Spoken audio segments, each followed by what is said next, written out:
So I was going to do some calculator stuff with you, but because so many of you are writing paper 2 on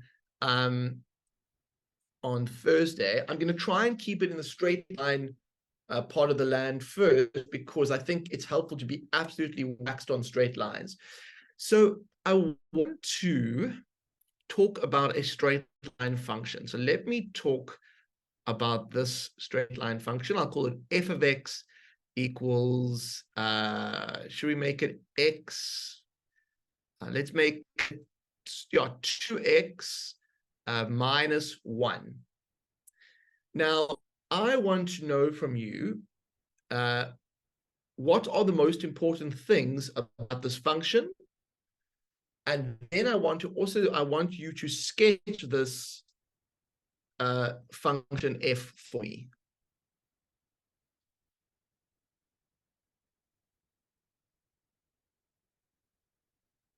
Oh, so Morgan, you'll probably get an assessed mark. So I wouldn't.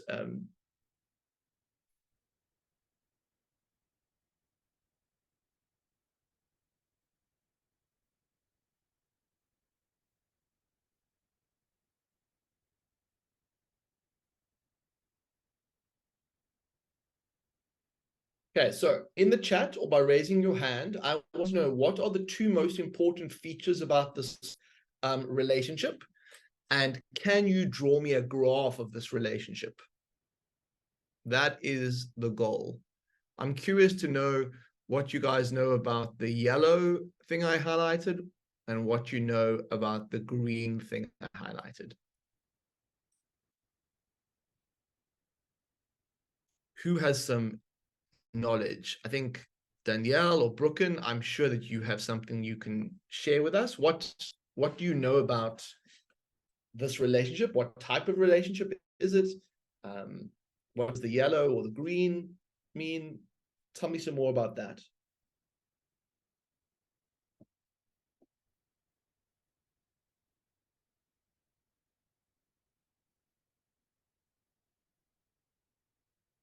So, let's have a look. So I think the number in front of the x, and maybe there's a bit of a delay in terms of things coming forward, but the number in front of the x we call m, and m is often referred to as the gradient of the straight line. And the -1, the number at the end, we often think of it as, well, we do think of it as the y-intercept, as long as it's written in the standard form. Now, to draw this graph, we need the y-intercept and we need the x-intercept. And in order to get the y-intercept, we make x equals 0. And so the y-intercept for this would be -1, or if we wrote it in the full form, it would look like that. To find the x-intercept, we need to make y equal to 0. And if we do that, we're going to have to solve that equation. And if we move the 1 across to the other side, we will then divide both sides by 2, and x is a half, but the full form is like that. Now, what I want is being able to find the y-intercept and x-intercept is very important for straight lines. Give me a thumbs up or a happy smiley face if you could follow exactly what I just did there.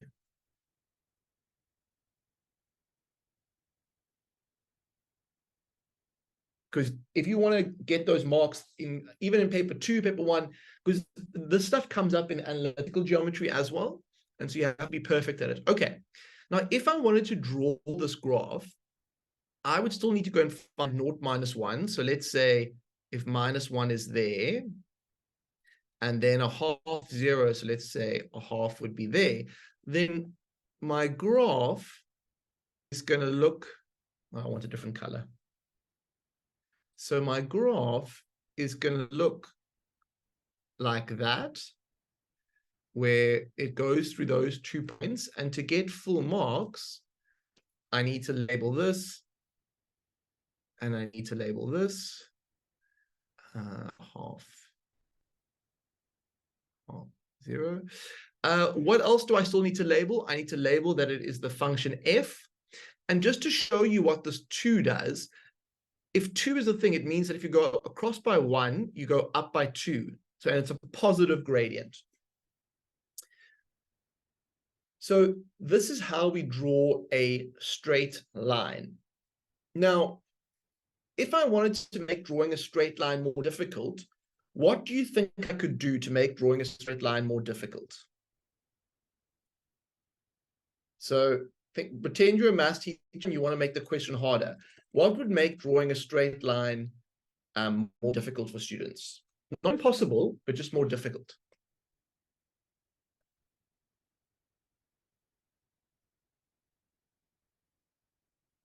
Because I'm going to make a second example now called g of x, and you're going to help me make one a little bit more sneaky. Start the gradient with a negative. Yep, exactly.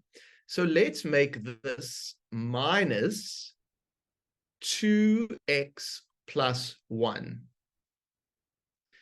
And what I want you to do is I want you to draw a straight line graph of this function, but I also want you to do the working out. And when you're done, I want you to say done in the chat. Now, I'm going to connect this to some metric stuff in a little bit. I'll see how we're going, but let's just try and make sure we are absolutely perfect at drawing straight line graphs. So I'll wait for you to say done in the chat or for a question to come through.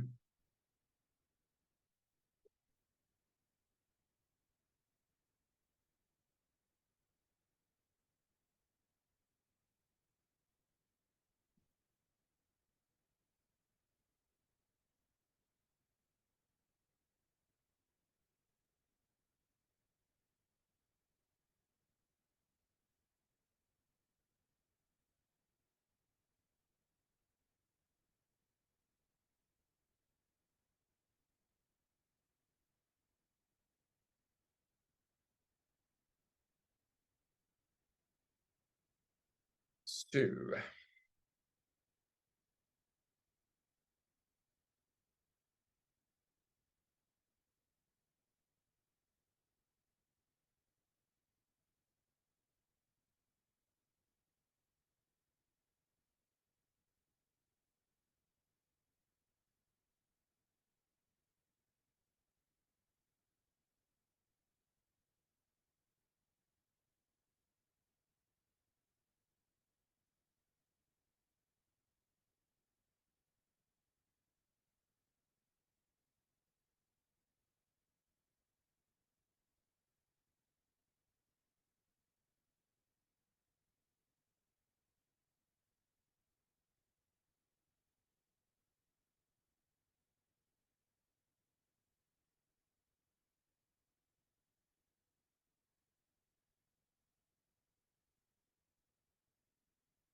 okay, so I'm still waiting for my dones in the chat, or if I've lost someone. So, for example, there were some people who were confused. Now is a great time to ask a question because, yeah.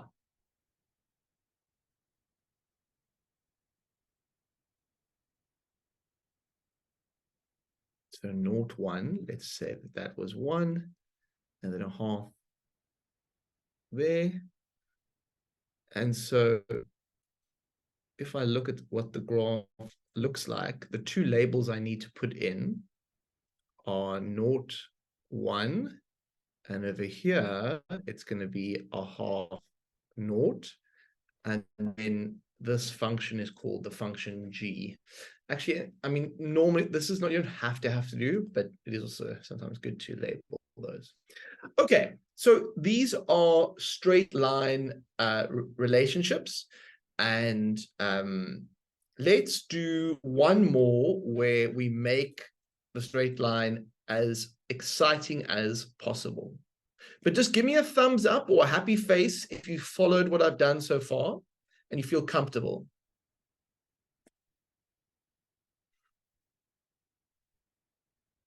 Okay, so now if I wanted to spice it up a little bit more, so we went F, G, let's go with H of X.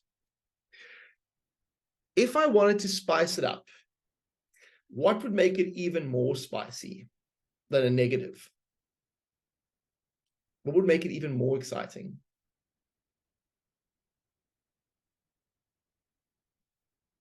Look into your mathematical toolkits. Yes, Nkosi, you've got it. It's a fraction.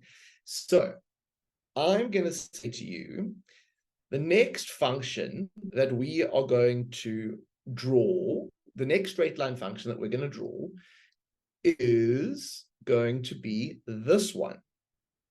And what you notice is I've given you a fraction for the gradient, and I've also given you a fraction for this number here. And I want everyone to do their working out now and see if they can draw this graph and then tell me done when it's done. And if you're stuck, then I absolutely want some questions.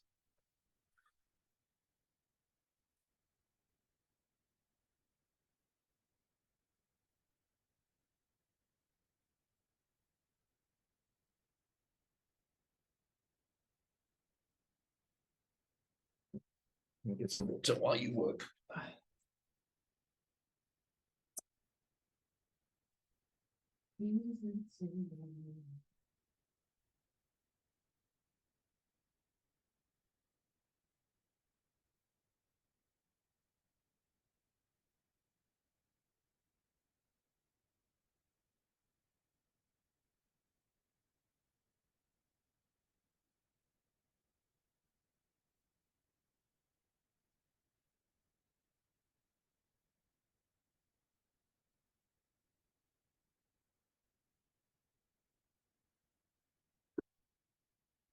Ooh, ah.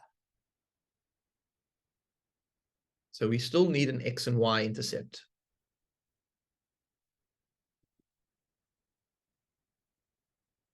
Luckily, the rules for that don't change.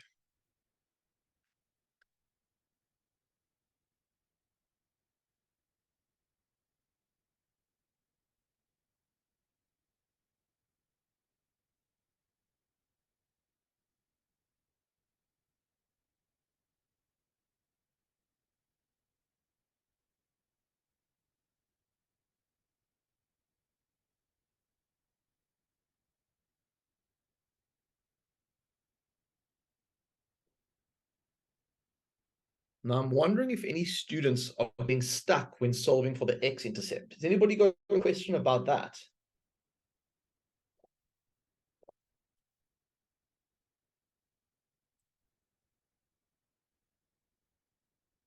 Hmm.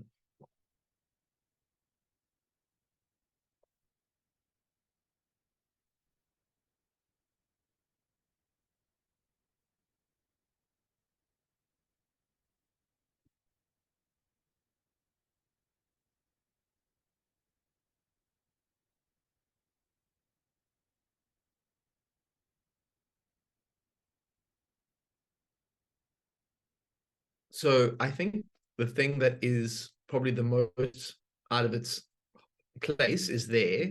But maybe not. Maybe you could also move this across. Okay, let's ask the class. Would you prefer for me to move the term in, but let's not use blue, let's use green and yellow like we've been doing. So would you prefer me to move the term which is in green and just put a G in the chat, or would you prefer me to move the term in yellow? Which one do you think is easiest? Put G or Y for yellow. I want to see what the students think. There's a bit of debate, eh? Yellow or green? Okay, so I think a lot of people like yellow. Okay, let's just see what do we get there. I think the yellows have it, although quite a few G's. So actually, it doesn't matter. Both will work as long as you're consistent. If you move the yellow across, you're taking away a third from both sides. And when you take away a third from naught, you get minus a third. And then now you get this. So that's what you get if you move the yellow around. If you move the green around, you would get, it is minus a half x. When it goes across, it becomes plus a half x. And then it would equal a third like that.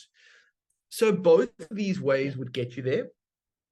If I was over here, the thing that causes issues is this minus a half.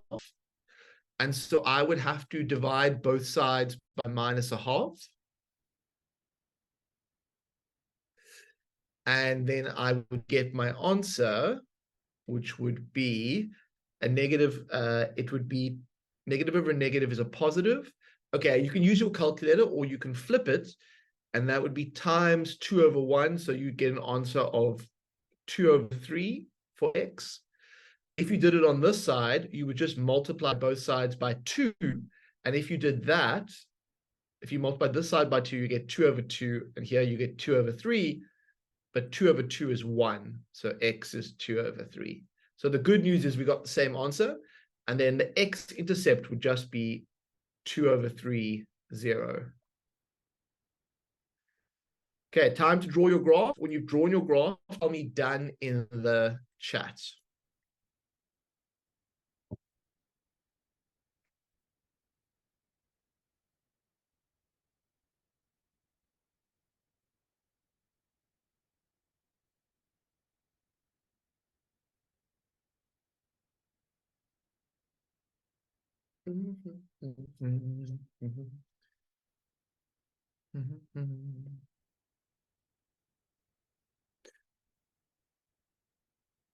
So let's make sure a third. So if it's a third here, and then 2/3 must be bigger on the x-axis. So let's go like that. It's hard to draw from the one side to the other.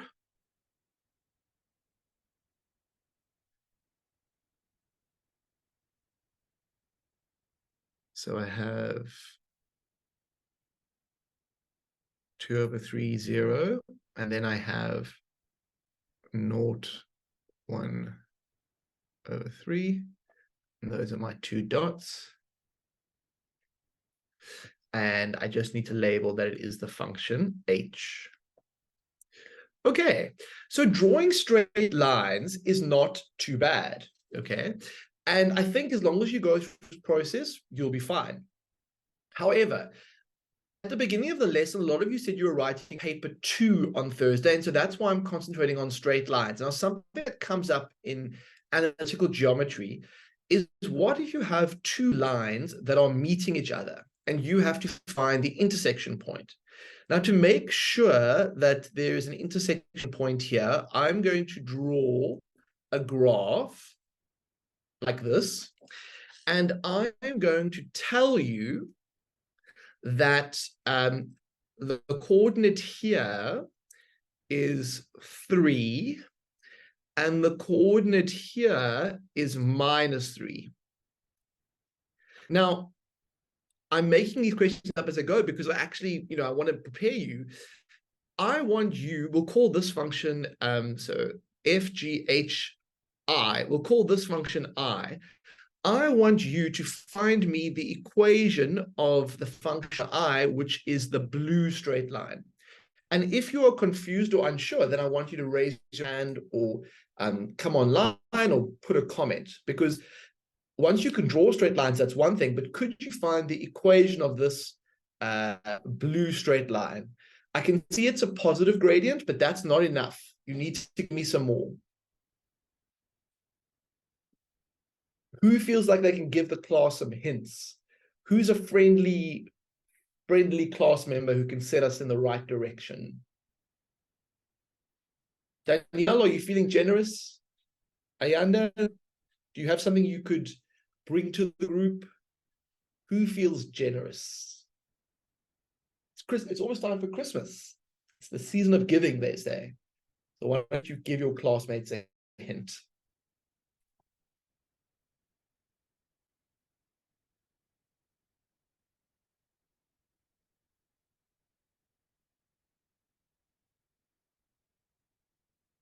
What do all straight lines, what's the format of all straight lines? That is the question. That might be helpful.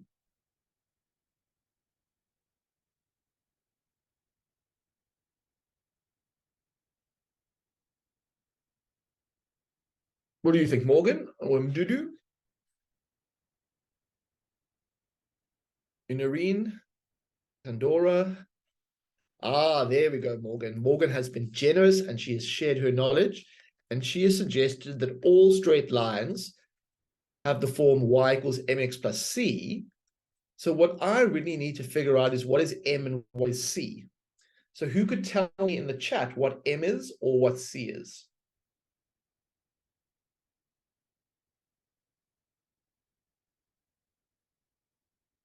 So m will be the gradient. It is the gradient, but what I want to know, Keisha, is how the gradient is, it's going to be positive, but can we work out like how much it goes across and how much it goes up between 2 points? We know that the y-intercept is 3. Yes, Mbali and Zanella have nailed it, and so is Morgan. So we know this is a +3 because it goes through 3. So now all we need is to know this number. We know it's a positive that goes in front of x. So the formula for gradient is sometimes given as y2 minus y1 over x2 minus x1, or change in y over change in x. Now, if you focus on these 2 points, how far is the yellow bit here? I think the change in x is just going to be 3. And then how far is the change in y between those 2 points? Well, it goes from 0 up to 3. So it's going to be 3 over 3, which is 1, positive 1. So the equation of I of x, so instead of, I can write it like this if I like. I of x is, although it's going to be confusing with the 1 in front, so let me just make it x plus 3. So that's the equation of my blue graph. So I have 2 straight lines on the Cartesian plane. The one is h of x, the other one is I of x. Sounds all fancy, but we know it's not too bad. Here's h of x living over here, and here is I of x living over here. They meet up at a point, and that point is here. I want to hear how we can find that big red dot. I want to know how would we find that big, what we call the intersection point. Yamkela has asked, can you explain how it's 1 again? Okay, so Yamkela, make sure you're on the blue straight line, and can you see these 2 blue dots here? These are what's called the intercepts, and the x-intercept is -3, the y-intercept is 3. If I go from this point here and I go on the x-axis, I have to go across by 3. And so that's where this 3 is from. If I look at being where I am at that blue dot on the y-axis and I go up to the next one, I'm going up by 3. And because it's the positive direction, it's positive. So it's 3 over 3 is 1. How are we going to find the big red dot? What we call the intersection point of these 2 straight lines. Pleasure, Yamkela. You asked a good question, you have a good answer.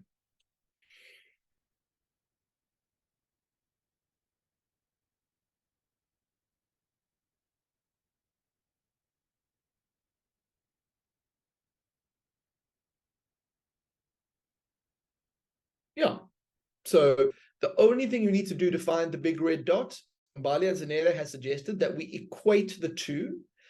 As long as they're in standard form, which they are, all we need to do, no, I mean, I say all, but there is a bit more to it. But if I set the 2 y's equal to each other, I'm going to get that equation. And now you need to solve it for me to figure out the answer. Now, I'm not going to give it to you, and we're going to wait. We're going to keep going. And then once we finish this question, we'll take a break. But I really think you guys can solve that equation, or you can ask a question to ask for assistance here. How would we solve? We've equated it like Mbali and Zanella suggested. But now there's some to use yeah, there's some work to be done. What choice would you make?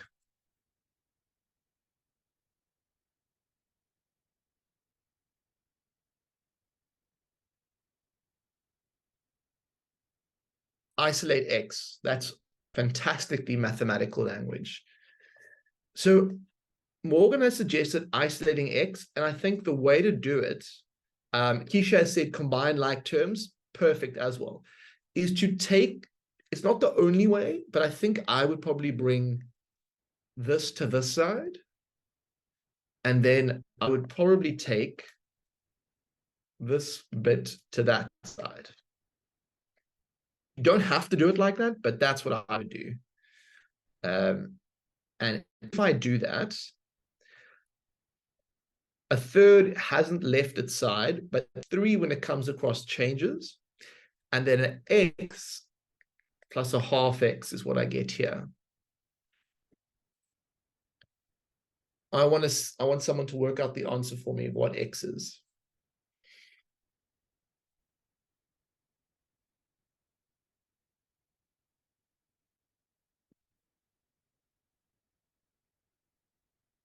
What is X going to be?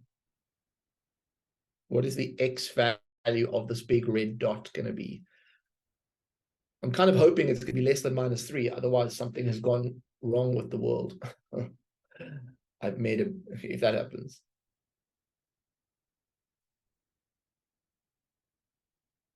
So I guess this could be 1.5x, or we could write 3/2. And this would be a third minus 3 is -2 and 2/3. Now, your calculator might be your friend here, or going to improper fractions could be helpful. What are we getting as our answer for X?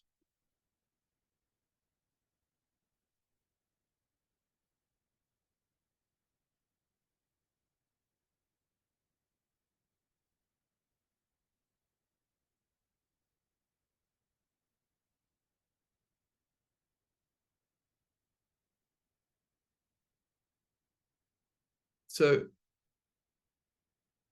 for me, it has to end up being a negative, which is helpful.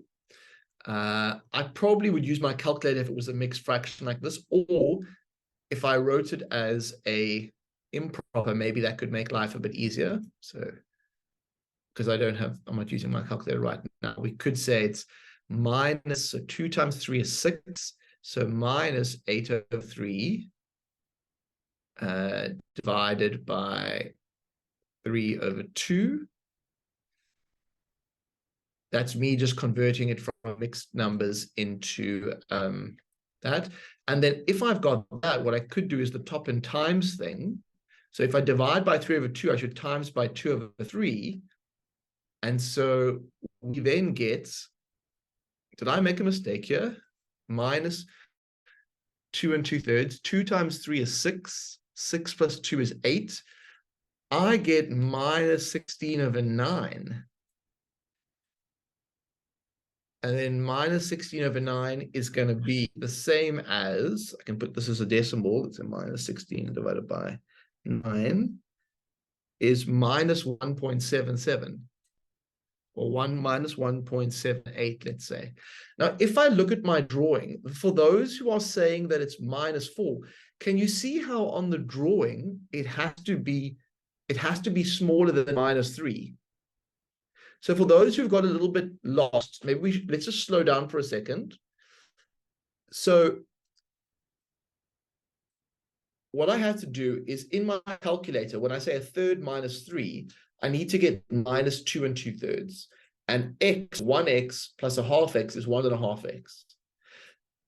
Now, I probably took the longer way to do it, but you can also just use your calculator and go -2 and 2/3 divided by 1.5, and you should get this answer. Give me a thumbs up if you're now getting -1.78. If you round off, give me an unhappy, unsmiley face if you're like, whoa, whoa, whoa.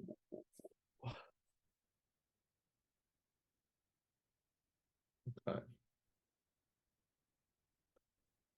Now, if you are okay with my minus 1.78, there is something else that we need. I need to know what is the y value? What is the y value that goes with the big red dot? So we know the x value is minus 1.78. But what we don't know is we don't know what the y value that goes with it. Can someone try and work out that y value or give us some tips? And then it's definitely time for a break.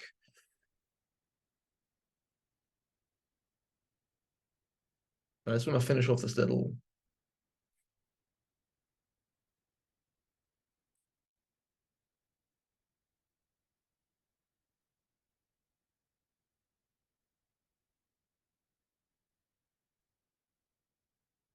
Don't be afraid to give some hints, because I think some students are still writing paper 2 this week, and they would really appreciate your help in, if you've got the x coordinates of an intersection point, how do you find the y value that goes with?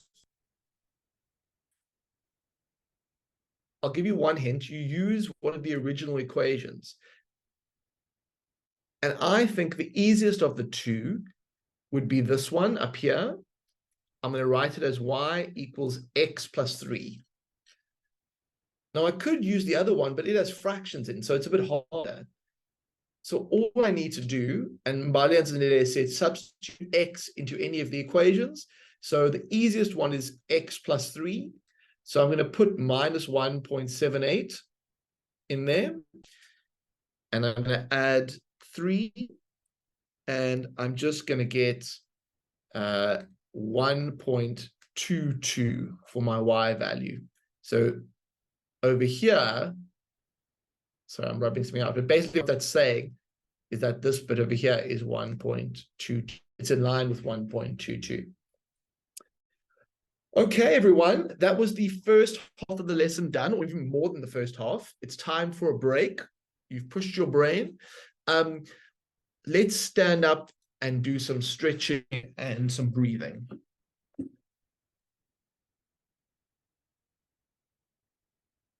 Okay, so just stand up nice and straight. And what you want to do is look in front of you and just take a nice in-breath.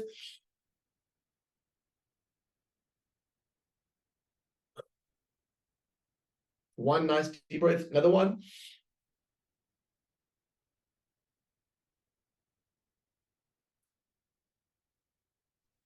Another one.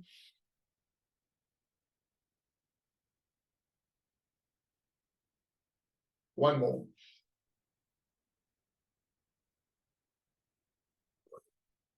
I can really feel the oxygen coming into my body and making me feel more awake. Okay, let's then do a bit of circulation stuff. So get your arms moving, get the blood pumping throughout your arms. Move your legs. So shake them up. And then let's start with a tricep stretch. And look out in front of you. And you should feel stomach muscles also tighten a bit.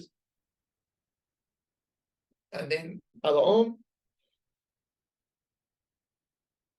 Okay. Oh, and then just swing your arms like you're loosening your shoulders. Then some small circles. Going into big circles. Change direction. Big circles going backwards into small circles. And then shake those arms up one more time. You really want to wake yourself up that your circulation is not going to sleep. And then let's do some turning. So just a gentle rotation. And as you relax more, you'll find that you can go further.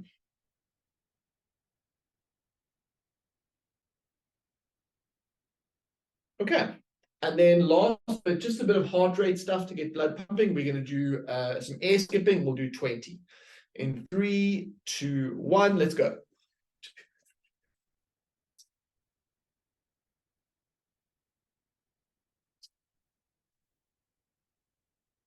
And that's it. Okay. So I hope, let me know in the chat, do you feel like your body is more awake and more open to learning now, or do you feel like, doesn't really make much difference? I'm curious because I'm generally quite a curious person anyway, but I know sometimes we feel lazy or tired, like we just don't want to do it. But when you do it, how do you feel? Let me know in the chat. And if it doesn't work for you, that's fine. I'm just curious. While we wait for some comments, for those who love a good Maths 24, see if you can solve a Maths 24 puzzle. I feel sweat coming already, Amkela. Oh, you must have given it your all. I do feel my heart rate jump when we do jumping jacks. Find air skipping a bit more forgiving, let's say. Jumping jacks are the real deal. Yeah, like we're human beings. So the thing is, if you sit for half an hour, this is what I always tell other teachers, is that like we're not designed to sit for longer than half an hour. So it should sort of be mandatory. It should be like a siren in schools. You just have to get up. At least that's what I would do if I was the Minister of Education. But I don't think that's going to happen anytime soon. So I think you're safe for now. But yeah. Okay, red. Let's have a look. 8 times 2 is 16. And then 16 plus 6 plus 2 is 24. So you are sorted. Okay, what about the blue one?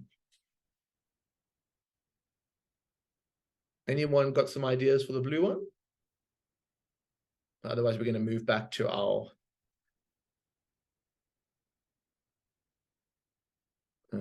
this is a 6. So this is not a 9. So 2, 2, 3, 6. This is a 6. So what we would need to do is, let's have a look. Oh, here we go. So 2 plus 2 is 4. So 2 plus 2 is 4. And then, what do we have? Oh, no, we haven't used that one up. Oh, Keisha. 3 times 2 is 6 times 6 minus 2, which is the 4.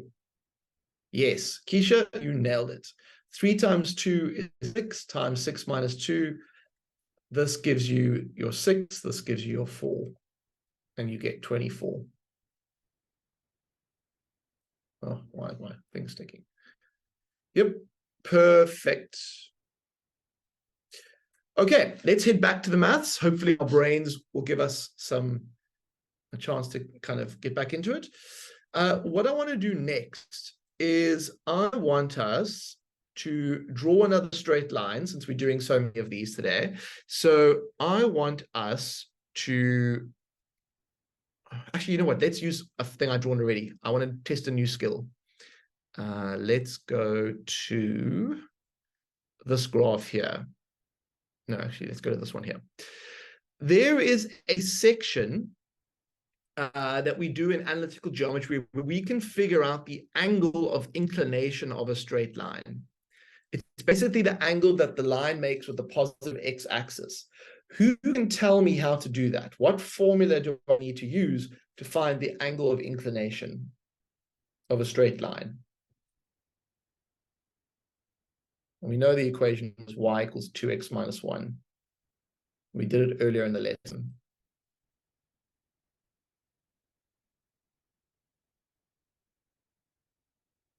Who has some ideas? What can you remember?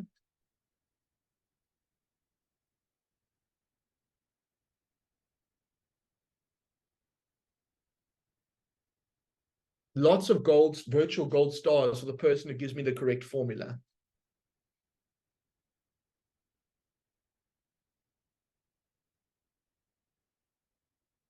I'll give you a hint.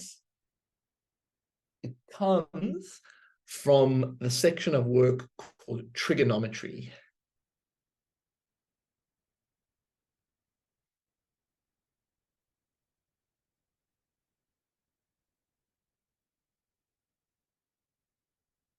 Ah, there we go. Tan theta. Yes. So if we think of a right angle triangle being formed here, and this being O and that being A, we can use the formula that the tan of theta equals M. So in this particular straight line, the tan of theta is going to be equal to what? What does the tan of theta have to be equal to here? If you look at the straight line graph.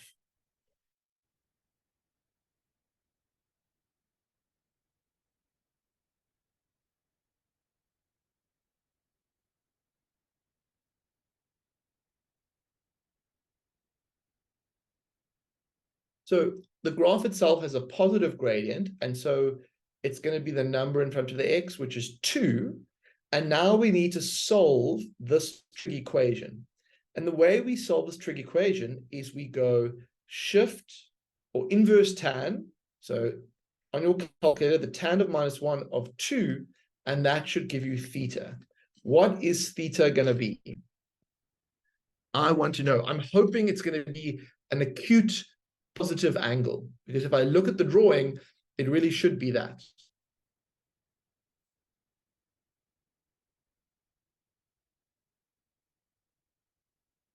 Let's wait for the answers to come through.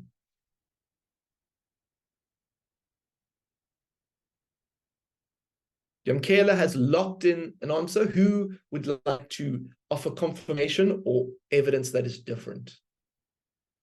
I suppose I can do it too. So shift tan 2. I get 63.43. It could be that, Yamkela, your setting on your calculator is not on D, but it's rather on R. Have a look and see if that's the case and let me know in the chat, because you should be getting 63.43. And so I'm wondering if maybe you're on radians, not on degrees. That is possible. Okay, so we know that this angle over here is 63.4 degrees. It's called the angle of inclination. Now, just as a bonus question, what is the angle over here going to be?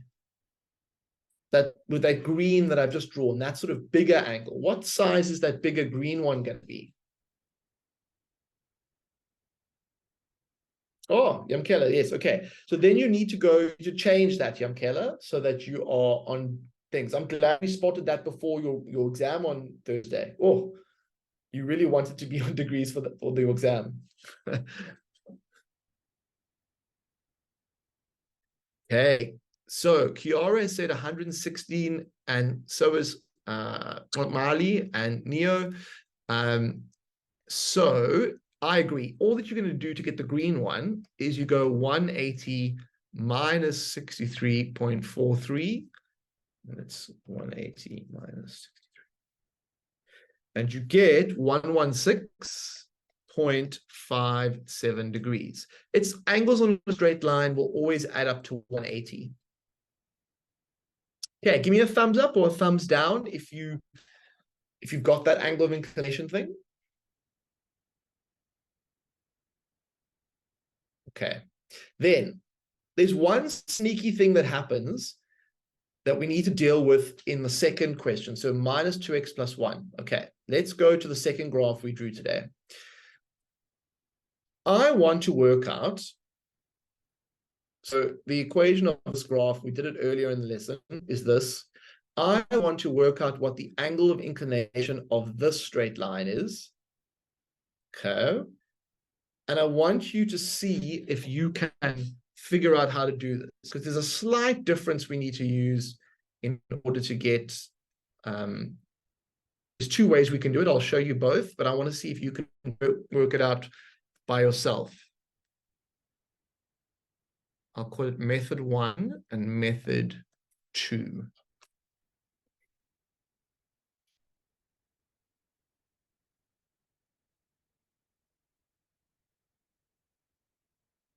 Both of them are going to start at the same place. They're going to say minus 2 is tan theta, and minus 2 equals tan theta, but they might vary a little bit from that point onwards.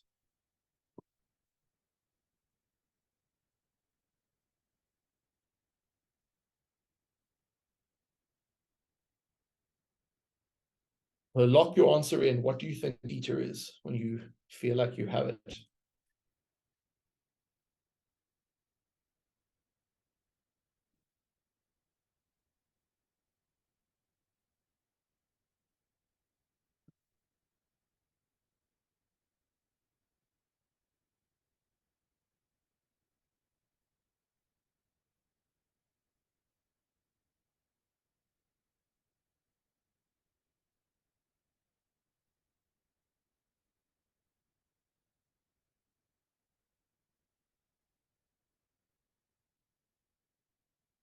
Who would suggest? Okay, I'm still not seeing the answers yet. The one method, you use the cost diagram to help you and you ignore the negative. Whereas the other method, you use the negative, but you have to add 180. So those are the two methods that you could be considering. Normally, when we solve a trig equation, we ask ourselves, where is tan negative? Tan is negative in quadrant 2 and quadrant 4. Okay. Now, if it's negative in quadrant 2 or quadrant 4, we actually only need to get one of these. So I'm just going to work with quadrant 2. And then all angles in this quadrant have the form of 180 minus whatever the reference angle is. So how do I find my reference angle? Well, when you find the reference angle, you actually ignore the negative. So then you're going to get shift tan 2, and you're going to get 63. Theta is 63.43, but that's not going to be the answer to the question. The answer to the question is actually going to be, sorry, it's not theta, well, it's reference angle. And so the answer for this whole thing is actually going to be 180 minus 63.43, which is 116.57. Now, if you are unsure about that, just think about, can you see how big this angle is? How it has to be greater than 90? So what we're doing is we're using that, it's like the general solution. Exactly. Yeah. So I'm using the general solution method, but some other people will rather do this. You will put in your calculator inverse tan of minus 2. And when you get that, let's see what we get. So shift tan minus 2. I get minus 63.43. Now, what it's done is it's gone and found this angle over here. But if you want to get the one up here, all you need to do to get the red one is you need to go take what you've got and you add 180. And if you add 180, you're going to get exactly the same answer, which is 116.57. So in method 2, you leave the negative in, but you have to add 180. In method 1, you determine what quadrant you're in because of the sign. You then find the reference angle, and then you just find the final answer. Now, I think that might have caught quite a few of you. And if it did, don't stress. It's more likely you'll have a positive gradient question where it's just simple. But I just wanted to show you that before I finished off today, where if you were given a straight line with a negative gradient, finding the angle of inclination is just a little bit harder. But all you ever do is either add 180, right? It's always going to be adding or subtracting 180 to get the angle of inclination. And if you look at how big this is, you can see it has to be greater than 90 because it's such a big angle over here. All right, I'm going to call it a day for today. I hope that for those who are writing paper 2 on Thursday, that today's little recap of straight lines was helpful.